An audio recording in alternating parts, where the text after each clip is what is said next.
അധ്യക്ഷൻ രാഹുൽ മാങ്കൂട്ടത്തിൽ പ്രവർത്തകരെ അഭിസംബോധന ചെയ്ത് സംസാരിച്ചു. അതിനുശേഷമാണ് വീണ്ടും പ്രതിഷേധം കനത്തത്. പോലീസ് പലതവണ ജലപീരങ്കി പ്രയോഗിച്ചു.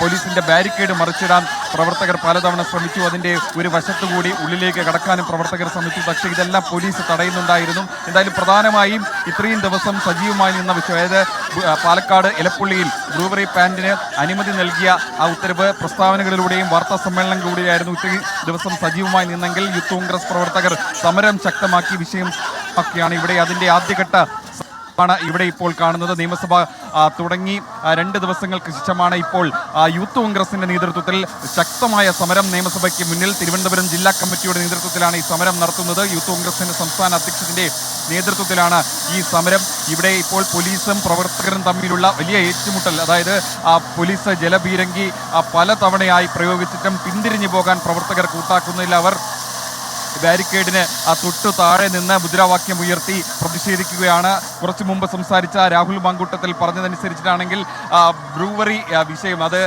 ഒയാസിസ് കമ്പനിക്ക് വേണ്ടി തയ്യാറാക്കിയ ഒരു കരാറാണ്. ഈ കരാറിൽ നിന്ന് സർക്കാർ പിന്നോട്ട് പോകണം. MP രാജേഷ് മാറി നിന്ന് അന്വേഷണം പ്രോസിക്യൂഷന് നേരിടണമെന്നുള്ള ആവശ്യങ്ങളാണ് യൂത്ത് കോൺഗ്രസ് ഉന്നയിക്കുന്നത്. ഈ സംഭവം കേരളം കണ്ട ഏറ്റവും വലിയ മദ്യ കുംഭകോണമാണെന്ന് യൂത്ത് കോൺഗ്രസ് ആരോപിക്കുന്നുണ്ട്. ഈ വിഷയങ്ങൾ ഉയർത്തിയാണ് ഇന്നിപ്പോൾ നിയമസഭാ കവാടത്തിന് മുന്നിൽ യൂത്ത് കോൺഗ്രസ് ആദ്യമായി ഈ വിഷയത്തിൽ സമരം നടത്തുന്നതായാലും ശക്തമായ സമരം തന്നെയാണ് നിയമസഭയ്ക്ക് മുന്നിൽ ഇന്ന് നടക്കുന്നത്. അകത്ത് നിയമസഭാ സമ്മേളനം ചേർന്നുകൊണ്ടിരിക്കുകയാണ്. അതിന് പുറത്ത് യൂത്ത് കോൺഗ്രസ് പ്രവർത്തകർ സർക്കാരിനെതിരെ, എക്സൈസ് മന്ത്രിക്കെതിരെ, മുഖ്യമന്ത്രിക്കെതിരെ മുദ്രാവാക്യം വിളിച്ച് ഇവിടെ സമരം നടത്തുകയാണ്. എന്തായാലും സമരക്കാർ പിന്നോട്ട് പോകുന്ന ലക്ഷണം കാണുന്നില്ല. പോലീസും സമരക്കാരും തമ്മിലുള്ള ഒരു ഏറ്റുമുട്ടലിലേക്കാണ് കാര്യങ്ങൾ കടക്കുന്നത്. പോലീസ് പ്രവർത്തകർ ഇപ്പോൾ ബാരിക്കേഡ് മറിച്ചിടാനുള്ള ശ്രമത്തിലാണ്. പക്ഷേ പോലീസും പിന്നിൽ നിന്ന് അത് തടയാനുള്ള ശ്രമത്തിലാണ്. എന്തായാലും പ്രവർത്തകർ ഏറെ നേരമായി സമരം ശക്തമാക്കി മുന്നോട്ട് കൊണ്ടുപോവുകയാണ്. പോലീസും ഒരടി പിന്നോട്ട് പോകുന്നില്ല. പ്രവർത്തകരെ എങ്ങനെയെങ്കിലും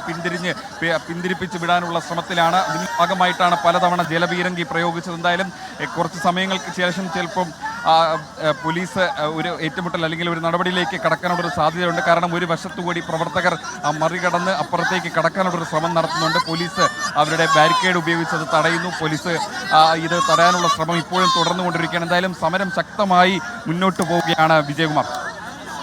പ്രതിഷേധക്കാർ പിരിഞ്ഞു പോകാൻ കൂട്ടാക്കുന്നില്ല.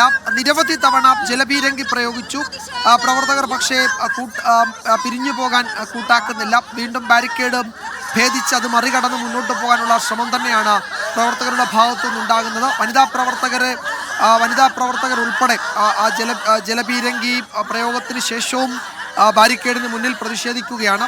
പ്രവർത്തകർ കുറച്ച് പ്രകോപിതരാണ് എന്ന് തോന്നുന്നു. അവരെ തൽക്കാലം നിയന്ത്രിക്കാൻ മുതിർന്ന നേതാക്കൾ തയ്യാറാകുന്നുമില്ല. കൂടുതൽ കടുത്ത നടപടിയിലേക്ക് പോലീസ് പോകുമോ അതോ പ്രവർത്തകർ പിരിഞ്ഞു പോകുമോ എന്നറിയില്ല. എന്തായാലും നിലവിൽ ഇപ്പോൾ കൂടുതൽ നേതാക്കളൊക്കെ അവിടെ എത്തിയിട്ടുണ്ട്.